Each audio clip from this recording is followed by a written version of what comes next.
Hi, welcome to this video. We're going to guide you through how to convert BTC to USDT on ByBit.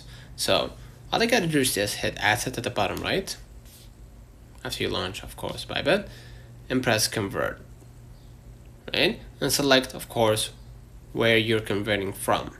So let's say I'm converting Bitcoin to USDT. And as you can see, I don't have sufficient balance on Bitcoin, but if you do, just select the amount of Bitcoin you want to transfer, or you could just flip it and choose from USDT, let's say 10 bucks, to Bitcoin or any other crypto, right?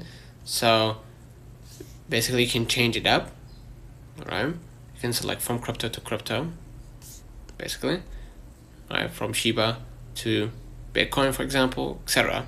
So you can use this conversion so you can trade using your favorite trading pair, right? Let's say Bitcoin USDT. So all I gotta do is just select from USDT to Bitcoin, and this is where I'm gonna be able to launch my trade, or the other way around, excuse me. So from Bitcoin to USDT, and I'm gonna use my USDT to launch this trade. So consider liking this video, subscribing. Until next time.